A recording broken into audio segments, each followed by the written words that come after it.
We are the Institute for Corporate Productivity. We're your human capital research partner. We discover the people practices that drive high performance in your organizations. We define high performance with four pretty standard business metrics: revenue growth, profitability, market share, and customer satisfaction. We do major studies throughout the year where we differentiate what high performance organizations are doing differently than their low performing counterparts.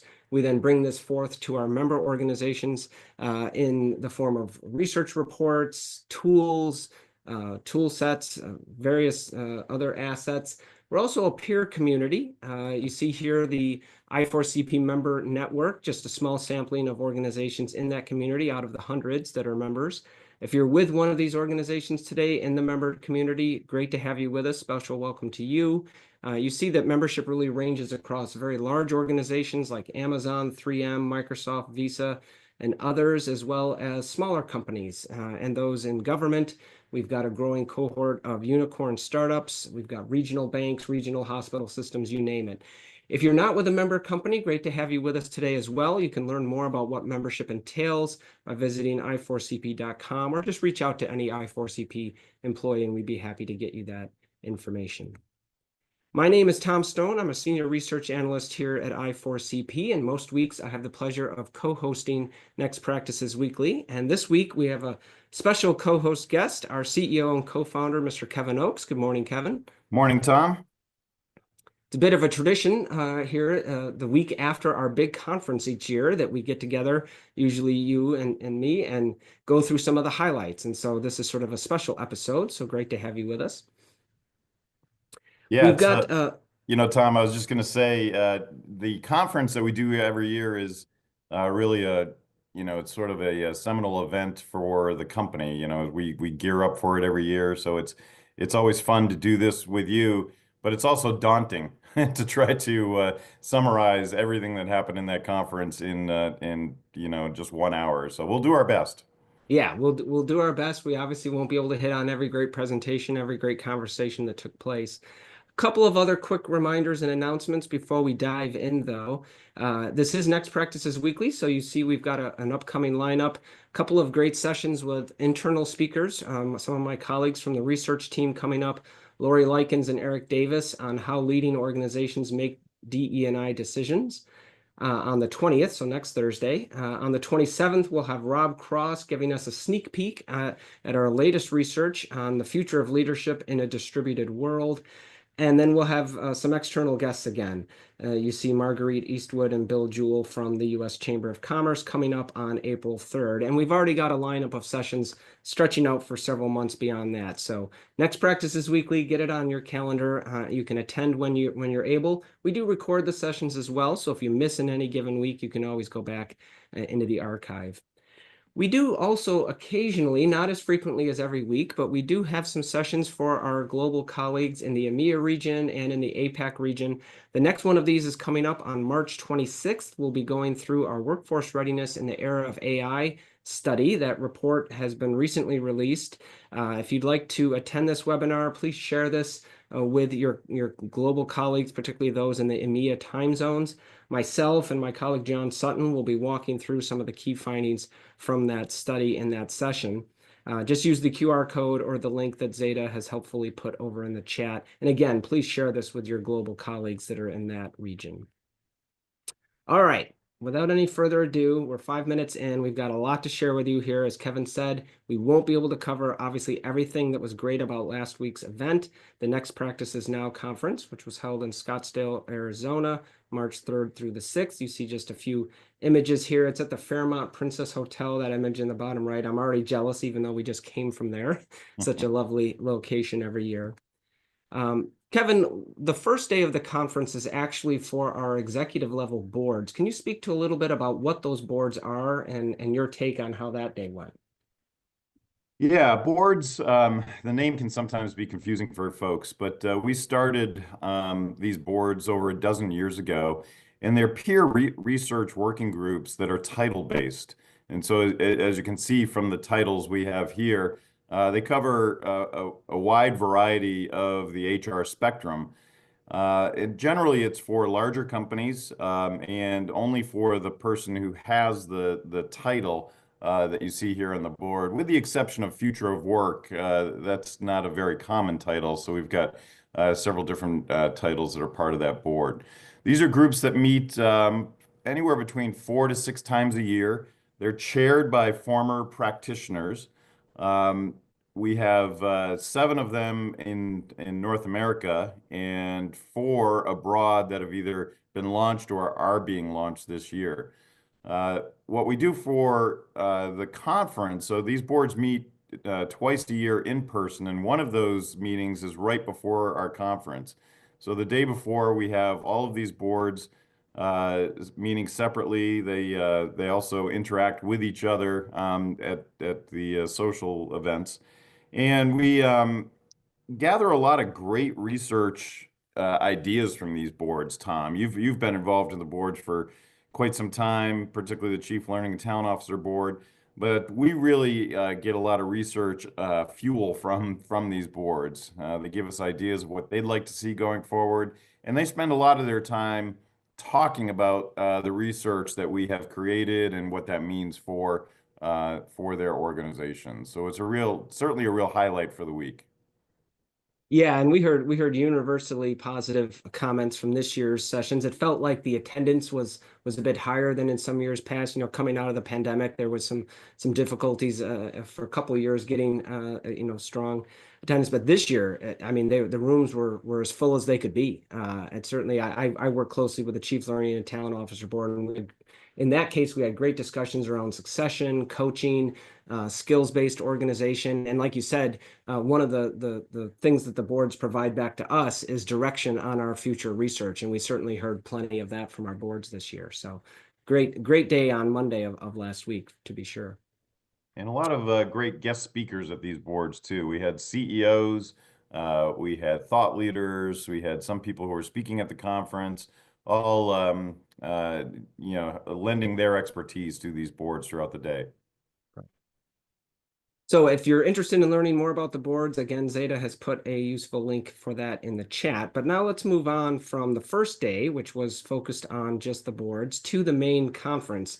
And in creating the deck for today and what we would cover, again, can't cover everything. There were many outstanding topics that didn't really fit into these 4 themes, but we came up with these 4 themes that hit on at least many of the speakers at the conference: culture, DE&I, AI, of course, and future of work. And so let's just dive into this first one, culture. And the leadoff speaker at the entire conference was Ann Chow, Lead Bigger, the transformative power of inclusion. She has a new book that came out, I think, late last year on that topic. Kevin, what were some of the key things you learned from Ann in her session? Yeah, Ann was great. She was a perfect kickoff for the conference. She's the former CEO of AT&T Business and the first woman of color CEO in the 140-year history of AT&T Business. She was before she left, she was leading a $35 billion global operating unit and 35,000 people. So quite a big purview for Ann. And during her time at AT&T, she really cultivated a culture that served as a catalyst for innovation and performance. And so she took that, that success and put it into this new book called Lead Bigger. And her philosophy is that in order to lead bigger, you've got to be grounded in purpose, inclusion, and intentional action. And inclusion may be the biggest word there. She really talked to us about, in a world that's become more interconnected, yet at the same time much more polarized. It's her feeling that inclusion has been overly politicized, and sometimes narrowly defined to issues of just gender and race, and kind of caught up in the DEI discussion right now. And so her feeling is that inclusion is a critical component for organizations as a whole, as well as individual leaders. And she gave us all kinds of great stats, such as that in inclusive organizations, they're 73% more likely to reap innovation revenue, which is sales from new products and services, 70% more likely to capture new markets, up to 50% more likely to make better decisions, 36% more likely to have above average profitability. And when you boil it down to the leader in those organizations, inclusive leaders get much better performance from their teams. She cited a 17% increase in team performance, 29% increase in team collaboration, and maybe most impressively, 76% decreased risk of attrition. So as she gave that background, Tom, she then went into what I think is your next slide, and just sort of the dichotomy of, of a people culture versus a performance culture. Yeah, she shared out with us, some of the typical concepts involved with an organization being a people culture, and then those different concepts involved with one that maybe leans more into being a performance culture. And what she said was that the culture overall really is what can drive the combination of these two things. And it's not an either or, it's more of a sort of both and. Yeah. Yeah, and her point was that we often think of these as either or, and a lot of traditional leaders, put people in, either camp. And in her opinion, the best leaders combine both. And so she's always striving to create leaders, and even with herself to make sure that she is focused on both. And her philosophy is that the best organizations are both of these, from a culture perspective. Just saw the question from Martha in the chat. Yeah, I'll All the try to great post stats that. that, yeah, we'll Yeah. include that in the archive when the recording for today goes up. And as a reminder for everyone, a lot of slides today. Again, sort of curated some highlights from the conference. The full deck and the recording will be available within 48 hours after our session today.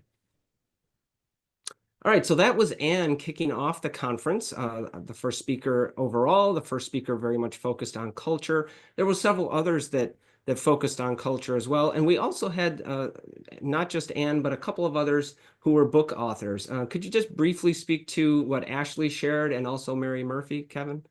Yeah, we gave out copies of these books. Ashley is a former Cisco and Deloitte executive, had a great presentation on change and how organizations look at change, and how we often talk at change. And it was a little bit contrarian to, I think, what how we typically talk about it. But he had a lot of great anecdotes, and he's a very dry humor speaker, and I thought did a great job just really capturing some of the things that are in his book, The Problem with Change.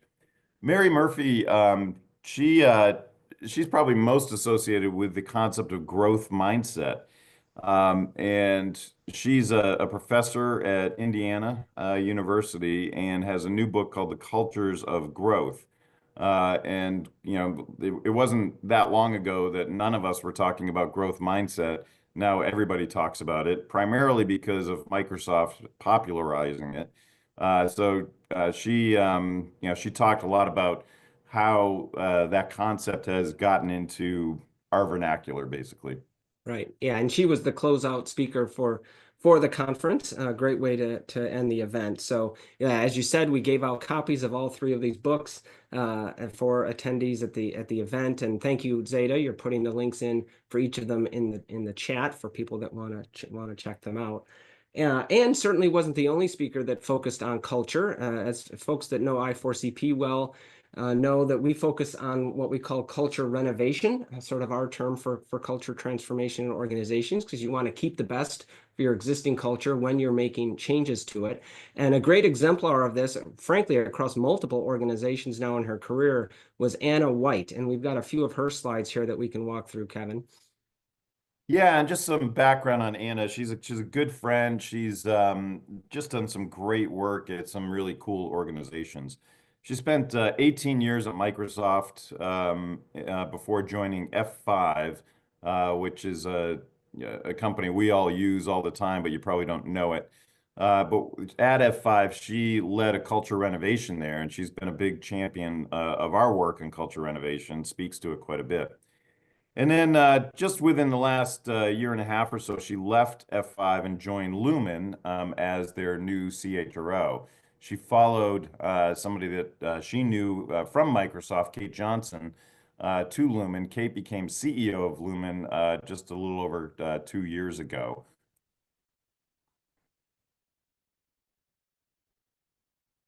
So So, she walked us yeah. through their culture renovation journey at Lumen, which I think mirrors pretty nicely a lot of the same concepts and steps that are in our culture renovation research and book. Yeah, very much so, Tom. She talked about how she's been driving this culture journey at Lumen overall. And I don't know if you want to walk through a couple of these steps, Tom.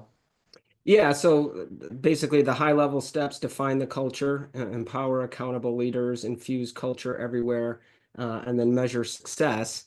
In particular, in terms of defining the culture, they came up with sort of 8 key concepts that would be what they call the Lumen Eight, which I didn't realize when she said it, but Lumen Eight, it's sort of a nice play on words. Didn't realize that during the session, but you see them here: from allyship, growth mindset, courage, customer obsession, clarity, transparency, trust, and teamwork. So that was a key aspect of how they went about defining their culture. And then she shared several slides on what does this actually mean tactically in the organization. And one that I wanted to share with you all today was sort of their before and after on performance management. So just pick this as one example. So moving from sort of low quality goals in the past to maybe tripling down on SMART goals and using AI for that. Really giving minimal feedback in their previous approach to more ongoing and balanced feedback. Certainly a trend that we've seen in our research over the years as organizations create more of a feedback culture. And then the much disliked 9-box rating system for talent reviews, shifting to more of an equal weighting of both the what and the how when evaluating leadership. Yeah, and the process that they went through is a very systematic one that she outlined. And we had captured it on one of the slides, but it started with defining the culture, just talking about the right behaviors that ensure the company and the people are future ready as an organization. She talked about empowering leaders, holding them accountable. That was a big part of the presentation for sure. Infusing culture everywhere. Culture becoming the heartbeat of what you do. And then measuring your success. And we've done a lot of work together on just how do you measure culture and track your progress overall. So it was a great presentation. She's a returning speaker at the conference and always just does a great job. Um, just talking about what she's doing from a culture perspective. Yeah, and so her 5 key learnings that she ended with sort of again went back to that process that you outlined there, Kevin. And the fifth one here: leaders must live the culture or leave. I know that that's also something that was a part of our 18-step process in the culture renovation research. I always found that was sort of a critical one, and one that can be difficult to pull off in organizations because you're dealing with people and personalities. Yeah, out of our 18 action steps, I think that's action step number 8. That one I always say is the hardest one to wrestle with. But the most successful cultures, they don't shy away from it. They address it and move forward. Right. All right, so as I said, there were lots of sessions that touched on culture in various ways, but we wanted to highlight Anne and Anna as just 2 of them. Before we move on to our second out of 4 themes, I also wanted to intersperse here that at this conference each year, we announce our Next Practice Award winners in a variety of categories. There are the overall Next Practice Awards. These were the finalists. I believe there were 10 finalists in total, of which 4 were announced as ultimately the winners. Those 4 were Mondelez International, Hewlett Packard Enterprise, Zillow Group, and Mattress Firm. Yeah. They were the official Next Practice Award winners for the organization. And then we had a series of other awards, 3 for individuals that you see here, as well as some for other organizations. Kevin, I don't know how good your memory is. Are you able to walk through what some of these other awards were? No, I want to thank Carrie Bevis for putting together a great awards ceremony. We did it a lot more formally this year than we have in the past, and it was really fun. It was more like a Oscar red carpet than anything else. But the traditional awards that we've given out, we have a high performance award given to an organization that really exemplifies what we see as high performance around revenue growth, profitability, market share, et cetera. And all our research centers around the people practices of high performance. So that award went to Manulife Financial, and it was great to see them honored for the High Performance Award. We also have a Board Member of the Year award winner, and this year it was Lisa Ashworth from Pepsi. She's on our talent acquisition board. Lisa's been great. She hosted a meeting of that board in New York this fall. We introduced, after we came out with Culture Renovation, the book, a Culture Renovation Award, and we've given that out to several companies over the last few years. And this year's winner was an easy one, and it was Zachary Corporation. We had the CEO of Zachary join us, along with members of the HR team there that we've been working with. A really fun company, and just really helping them think through what they want their culture to be for the future. It's great to work with a company that already has a great culture and just wants to improve it going forward. We also have an Industry Legend Award. This year it was to Peter Capelli. Peter was the second speaker that we had at the conference. Peter gave a great presentation, just using data from his own work and his many decades of experience in HR. So it was great to have Peter join us there, and a very worthy recipient of the Industry Legend. Our CHRO of the year was Lisa Bryant. You see her there in the cool glasses on the right. She's the CHRO at Dow, and it was very rewarding to give Lisa the CHRO of the year. Our new member of the year was a company we were just talking about, Lumen Technologies. They hit the ground running when they joined membership and have been doing a great job there. Our community member of the year was Symetra. They've been very active in our exchanges and other aspects of our community. And then the final award was our member of the year, and that was Hewlett Packard Enterprise, or HPE. HPE has been really utilizing all aspects of I4CP membership, and a very worthy member of the year. So a lot of awards, but really fun to give these out to some very deserving folks and organizations. Yeah, and like you said, we upped our game with the presentation of it this year, and kudos to Carrie Bevis for leading on that. It really did feel like a sort of an Oscars moment for all of these award winners. All right, let's move on to the second of our four themes, which was DE&I. And we're going to highlight three different things here. First, our longtime partner, Best Buddies. We've got 3 slides here on this. Kevin, do you want to speak first to the walk that we do each year as a tradition? Yeah, Best Buddies is an organization we've been supporting for well over a decade now. It's the leading organization, largest organization out there that supports individuals with developmental disabilities. And so we've supported Best Buddies in numerous ways, not just at our conference, but many of our employees sit on Best Buddy boards around the country. They participate in different charitable events for Best Buddies. But every year at our conference, we do a walk to raise money for Best Buddies. And it's really a highlight. We have to get up super early to do this before the conference begins, but you can see how many people actually participated in the walk this year. Absolutely. And then we always have a presentation by David Quillen on the first day of the conference to discuss, the mission of Best Buddies, its history, and how important it is that we continue that support. And then we typically also have a special guest, and this year the star of the show was Fran Scheinberg. You want to say a little bit about Fran? She really stole things, I think. Yeah, I had met Fran the night before. I was not very familiar with Fran, and it was great to meet her the evening before. But I was unprepared for her talk.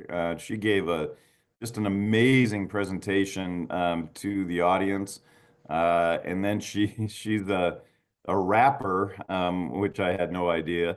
And she's very proud of her rapping ability, and so she rapped a tune for us at A closing poem. Yeah, it was quite impactful. Yeah, got a standing ovation. Yeah, standing ovation, and it always brings a tear to my eye. And you may have caught it during the Super Bowl or other big events that Jersey Mike's partnered with Best Buddies.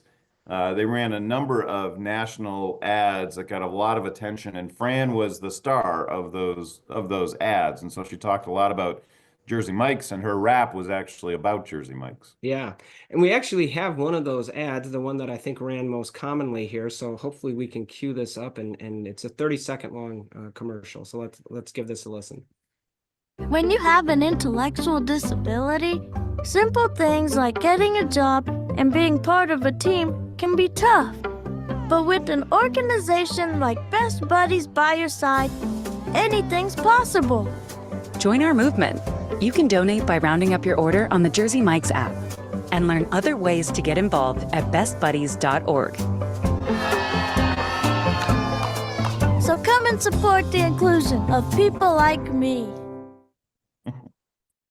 It just makes me smile hearing her voice, Tom. Yeah, well, we're getting a lot of heart emojis coming up on the screen here. At least that's what I'm seeing. So I think resonates with a lot of people. So always great to support Best Buddies at the conference with the walk, with David's presentation, and with a special guest like Fran.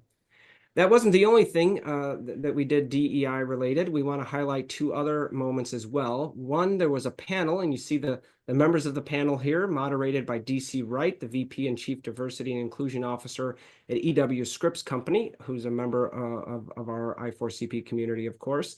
And then we also had Beck Bailey, Sally Saba, and Sharita McMullen on that panel. What were some of the key highlights for you, Kevin, from that group?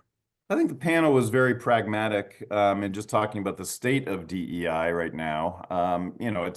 It's a confusing time for anybody in the DEI community, but even more broadly, I think a lot of organizations are treading lightly. They're trying to figure out, what the their future path is for DEI. But I think this group gave a very hopeful tone to how they're looking at DEI and the future of DEI going forward.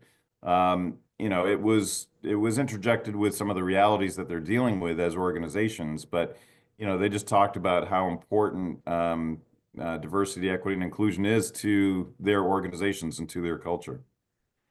Right, absolutely. Making modifications where needed, but continuing on with the work. And they also reference back to a session which I don't think we've gotten our full survey data yet from the conference, but I will not be surprised if one of the highest rated sessions was this one, Advancing DEI in a Time of Legal Backlash, by Kenji Yoshino, Chief Justice Earl Warren Professor of Constitutional Law at NYU. Folks like him always have long titles when they're in academia. He gave a really, really clear, as you might expect from a good lawyer, a really clear presentation. And we've got some of his slides here that we can share with you. Do you want to walk us through these concepts, Kevin? I can try. Let me give a little bit more background on Kenji. Yeah. So he's one of the nation's leading legal scholars on anti-discrimination law, and he really gave a powerful reality check, I think, for HR leaders. He's a Rhodes Scholar with degrees from Harvard, Oxford, and Yale. And he's really been at the center of some national conversations on civil rights through his work on constitutional law, employment discrimination, corporate diversity policies, really overall. His key message was that the legal landscape is far more complex than most of us realize, and companies aren't just at risk from anti-DEI lawsuits, which we've seen several of, but they also face some legal, reputational, financial risks if they pull back too aggressively. And I think that was his overall message at the conference. He really said the smartest companies won't abandon DEI. They're really just going to evolve it overall. So yeah, that was certainly his closing message. He set it up with this slide with, there's two sides of the coin here. You can be hit with anti-DEI risks as the one shown here in the bullets at the top, but also from the pro-DEI side as well. He then went on, though, to emphasize what is top of mind for everyone since January, the anti-DEI risks. And he had these four powerful slides. One, talking about the 3 Ps of legal risk, Does the activity and that you're considering confer preferences?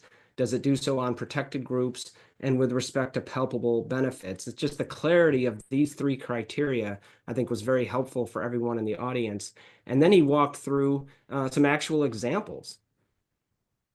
Yeah, he did that. He put into red, yellow, and green overall of just talking about what companies need to be thinking about.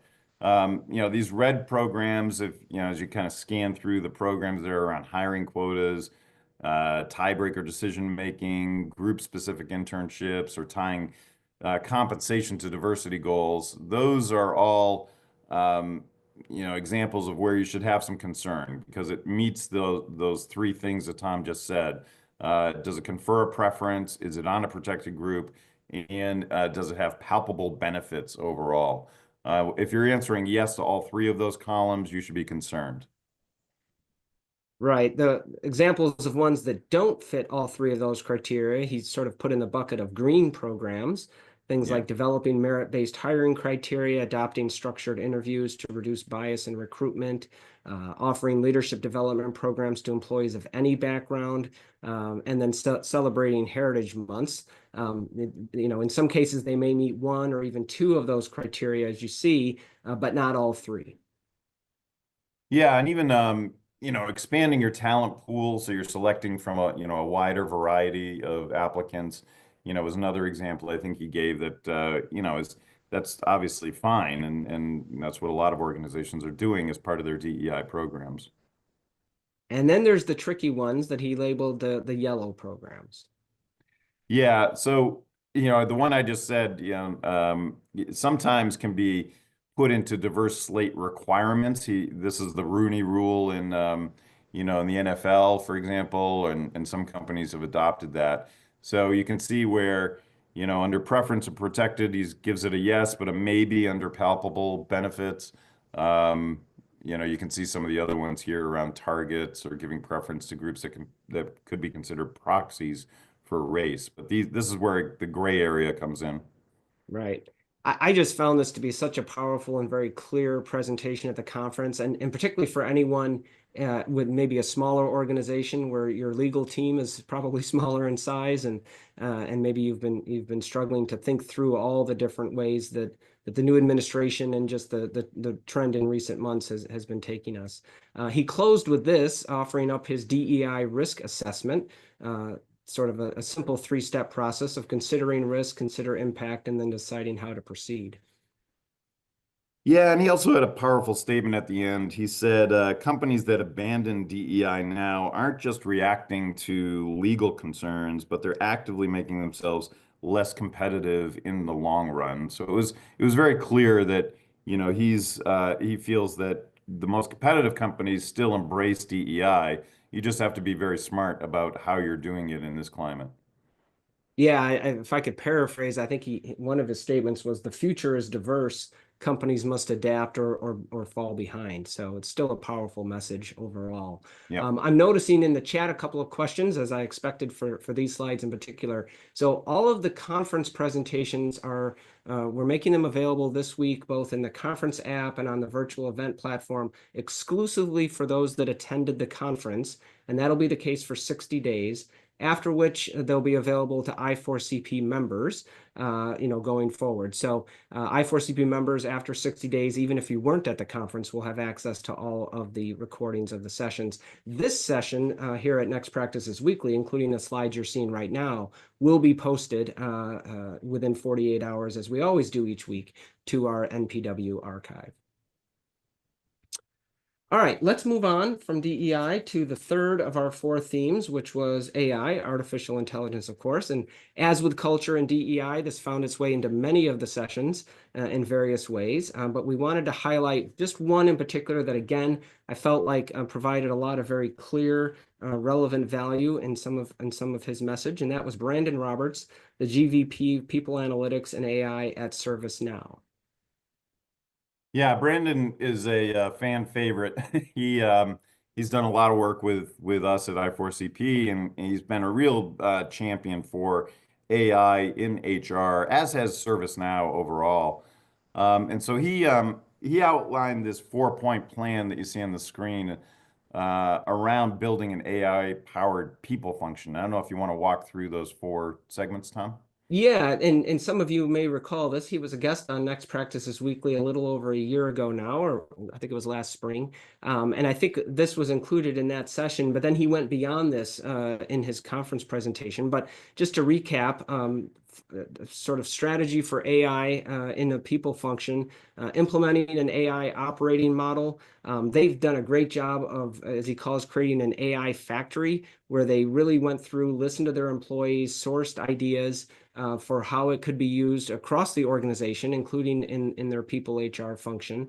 Going through those ideas, prioritizing them, building out the tech and data foundation that you need to implement the best of those ideas, putting real money behind it, investing strategically, and then importantly, educating and enabling everyone impacted that will be using these tools to be more efficient going forward. So that was the 4-step plan. Along the way, he also shared with us that when they came up with all the ideas from, again, that they sort of crowdsourced from their employees, they sort of fall into these 4, I think, very neat and clean buckets. So AI use cases that automate or eliminate work previously performed by humans. We often hear the word augment instead of automate or replace. So augment direct support to humans to increase productivity, improve experience, enhance job efficiencies, while the human is still very much in the lead. Extend, meaning performing activities humans are unable to perform or scale. AI is very good at allowing us to extend our capabilities beyond what we can naturally do ourselves. And then create. These are those instances where people are actually creating, testing, deploying, designing, monitoring, and maintaining the AI solutions themselves. So these are just a helpful framework as you're listening to your employees, working with focus groups, coming up with use cases in your own organization. It helps to have a category set like this to understand, okay, what are the types of each of these use cases?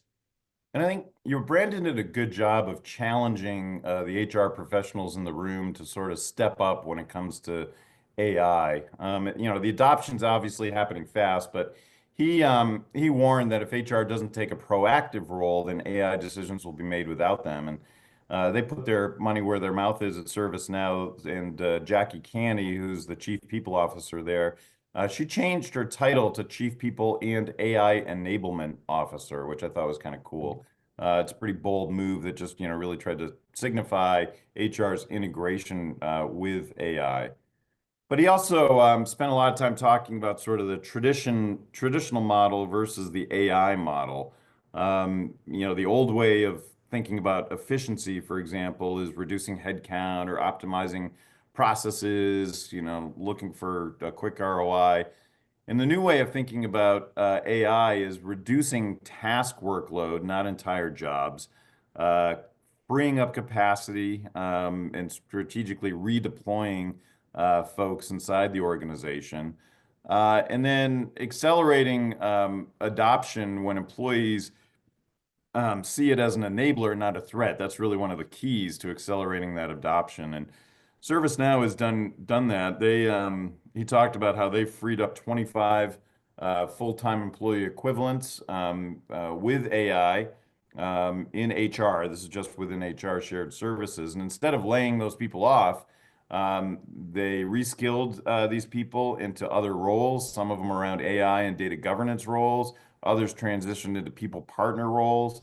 And that was a big part of his message is you should really be thinking about how do you automate tasks and look at it as to how do you strategically free up time for individuals.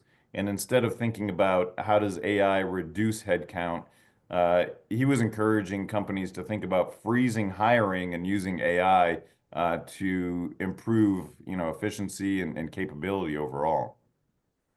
Yeah, that's right. And he walked us through this example that you've seen here on the screen of a customer success rep. Obviously, if you really break things down to the skill and task level, any job or any role in an organization has many, many tasks. And then they went through and line by line, some of them maybe AI doesn't impact at all, but other ones, as you can see here, case synthesis is an example where AI can augment. Customer research, again, AI can augment. Case resolution, a case where AI can automate. and so on. And so again, not all the tasks for someone in this role would be impacted by AI, but many of them would be. And you really need to get down to that level of granularity to optimize the benefits. And as Kevin said, what Brandon shared with us was many organizations are far along this journey in the sense that they've started identifying the use cases, the opportunities for using AI. They've then identified the tech solution, but then many organizations, once they've implemented the tech, they sort of stop there, and they have freed up a lot of capacity, and they've created new value in the organization, but they haven't really measured exactly how much. And so he was encouraging everyone in the audience to do that extra step of realizing how much capacity has been saved, and then reallocating that, as Kevin was describing, upskilling the individuals, giving them more strategic or more creative work to do that maybe they didn't have the time or the capacity to do before. So that was Brandon's sort of overall message in the end was, yeah, we're all on this journey together. Some organizations are ahead of others, and they've gone down the road, started identifying and implementing the technology, but let's all roll up our sleeves and measure the value and the capacity that's being freed up, and then do something with that to grow our organizations. They did, when it came to capacity, Tom, predict a 20% capacity shift. And ServiceNow is saying that by 2030, the year 2030, AI will free up 20% of that workforce capacity. But the hidden reality is that capacity gains will be uneven. Some roles will see minimal impact, while others will be radically transformed. And I think that's what they're starting to see within their own organization for sure. Right. All right. Before we get to our fourth and final theme, wanted to interject that our conference is not all business. It is not all serious presentations on all of these types of topics. Every year we have multiple networking events and parties. One is always themed, and this year, because Mardi Gras hit during the week of our conference on the Tuesday, I believe, we had a Mardi Gras party. And you see here Mr. Kevin Oakes in the middle photo there on the right, along with our VP of Client Advisory Services, Marshall Bergman. You two were probably the two most dressed up that I saw, at least amongst the staff. Well, I had a lot of pressure to get dressed up, Tom. So this was a great party. The conference kicked off on Fat Tuesday, so it was just natural for us to do a Mardi Gras party that day, or that night, I should say. And we had a traditional New Orleans marching band. They were fantastic. And I had the privilege of leading that band all around the pool area that you see there, and through the property. So I had to look the part. But kudos to our conference organizers. They all just did a great job at putting this party together, and a lot of people dressed up. It wasn't just me and Marshall. Tom, as I recall, you had a pretty good outfit as well. Yeah, I had a new Mardi Gras shirt, not quite as elaborate as the two of you there, but yeah, I leaned in as well, as did many others, including many participants of the conference, not just I4CP employees. And we should also mention the food. The hotel and the caterers did a great job with Mardi Gras style food. I think everyone had a full belly at the end of that evening. Let's just say that. And we had tarot card readers, fortune tellers. There's all kinds of different activities going on around that. We may have been in Scottsdale, Arizona, but we had our own little bit of New Orleans for sure brought in. All right, we've got 15 minutes left. We want to cover the fourth of our themes that we wanted to highlight from the conference, and then we'll wrap today. And that fourth theme is future of work. And of course, future of work is very broad. A lot of things could fit into that. Wanted to start with the dreaded topic of return to office, hybrid, flexible work. We had two sessions at the conference from two folks that, if you've been participating here with us weekly as part of Next Practices Weekly, you may have joined us on January 9th when Annie Dean, Global Head of Team Anywhere at Atlassian, and Brian Elliott, Future of Work expert and CEO of Work Forward, they were on a panel that we had earlier this year, and they each gave separate sessions at the conference. Yeah, and I thought each of these sessions was great. Annie really focused on how they operate at Atlassian. They've really embraced not only remote work, but just collaboration in general. I think they're doing a lot of very innovative things around collaboration. The statement that she made that got everybody's attention was that basically abandon email. I don't know if maybe abandoned is too strong, but they don't really use email at Atlassian. They use Slack and other channels to communicate, and that got a lot of applause, I think, Tom. Right. The thought of not using email overall. Yeah, they're stuck with it for external communications with partners, customers, and so on. But yeah, internally she basically said they no longer use it in favor of Slack and internal documentation and obviously some meetings. And Brian followed that up on the same day with a great presentation, very data heavy on what's happening overall with return to office, remote, flexible hybrid work. Brian's been one of the foremost experts on this in the last few years. You see him on, CNBC and, other news stations on a pretty regular basis talking about this. In fact, he had a newsletter this morning I just loved. It mirrored something I had written a few months ago, that what managers really need to focus on, as opposed to where people are sitting and are they in the office or not, is are they accomplishing their objectives? And he just feels, as do I, that we've gotten away from that. And he called it faux productivity. If I see people, running around the office, it seems like they're productive. Right, absolutely. He always does a great job of dispelling some of the myths that are out there. He does that with data. He had some of the, reminding us of the headlines we've all seen from Amazon and JP Morgan Chase and other organizations that grab the attention. But then he actually gave data from multiple sources that show the reality of return to office and where we're at with that today. As you alluded, he has a strong newsletter. I'd encourage folks to follow him on LinkedIn.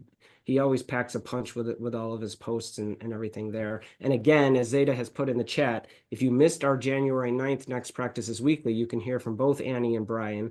They share things there. And I also wanted to share, there was some breaking news last week during the conference, I think early in the week, that Brian was able to share from the stage, which I think was quite telling. And that was the sort of tit for tat going back and forth between, I guess, Verizon and AT&T. AT&T, of course, has a strong return to office mandate that they've come out with, and Verizon, I guess, is sending emails to some AT&T employees saying, "Hey, we're more flexible than that. Why don't you consider jumping ship and coming and joining us?" And I'd expect to see more of that, actually, Tom. Maybe in the tech industry or elsewhere, we'll see where some companies are playing off of the very strict return to office policies that others have adopted. Well, Brian and Annie are big advocates of both remote work and hybrid work, or just flexibility in general. He also acknowledges that uh, the audience has to deal with certain policies that have been made for them, and how do they adapt to that? And so we're talking about how do we come out with more of a playbook for organizations on how to work through some of the policies that have been, imparted on the workforce. So stay Right. tuned for that. Yeah, more to come on that. We've really upped our game at I4CP with toolkits and playbooks, so more to come. All right. There was also obviously a lot of our own research shared at the conference. I had the pleasure of interviewing my colleague, Catherine Brecken, who was the lead researcher on our new workforce readiness in the era of AI study. That was mentioned earlier on this call, as we'll have a session sort of timed for our EMEA colleagues. Catherine walked through a lot of the findings from this study, which again, a brief is available for non-members, and the full report, of course, released a few weeks back and available for members. Yeah, it's a great report. There's just so many interesting stats that have come out of that report. One of which is we've taken a look at the maturity model of companies and how they're adopting AI. And it's very clear that the companies that are operationalizing AI and scaling it across the enterprise right now, they are high-performing organizations, meaning they have better revenue growth, market share, profitability than their competition. And so the stronger getting stronger, really, by really leveraging AI. And I think that was one of the big findings from that report, Tom. Yep, absolutely. And then after that study, the next major study from I4CP is leadership effectiveness with distributed work. Now, in this case, the report won't be available in the executive brief for non-members until early May. But Rob Cross, our SVP of Research and also professor at Babson College, someone who we feature here on Next Practices Weekly. We try and get him on at least 3 times a year. He'll be coming up very soon, giving us a sneak peek at some of the findings, as he did at the conference. He had a 30-minute session where he, as always, shared a lot of details and a lot of key findings from this new research. This survey was open until very recently, and we've been quickly evaluating some of the data. So Rob, as always, was a very popular speaker at the conference, and all of you will get to experience him, I think, coming up, I believe it's on March 27th. Yeah, and in that presentation, he talked about different levers that organizations can pull really to improve engagement and productivity. And he's come up with 6 different capabilities around technology, structure, talent practices, team culture, boundary management, and well-being. And we have some good stats that there's a 35% improvement in productivity, almost equal in engagement, if bottom quartile leaders improve to average. Yeah. We've also got some interesting data that we'll be able to share with you in the coming weeks from this study on what poor leaders do differently. And he's actually come up with 4 personas that sort of aggregate together some of those characteristics. So very interesting stuff, much more to come on this study. And then sort of the last highlight that we wanted to share was Sandra Humbles, the Global Head of Learning and Development from Johnson & Johnson, gave a very interesting presentation on unlocking potential through AI-powered learning and development.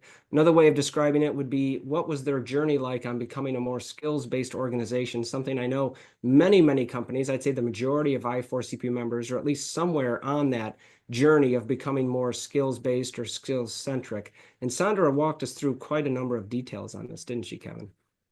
Yeah, I think you have some slides from her presentation, but it was great to hear her talk about the fact that she was really one of the first CLOs at J&J in quite some time, as I recall, and how they've embraced skills and some of these different learning channels to bring out those skills.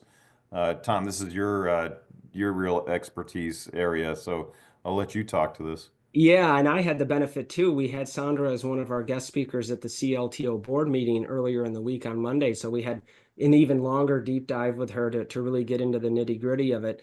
In essence, they use the Fuel 50 platform. Other organizations, of course, use Workday or other HCMS systems or other competitors of Fuel 50 like Eightfold AI or Gloat. But in their case, they've been very happy with Fuel 50. They've gathered the skills and other attributes of their employees. They then match those skills through those employee profiles to with gigs and projects that are available in the organization, to personalized learning paths, even mentor matching. You see, like many organizations, they have a very large sort of corporate university with all sorts of learning opportunities in different category areas.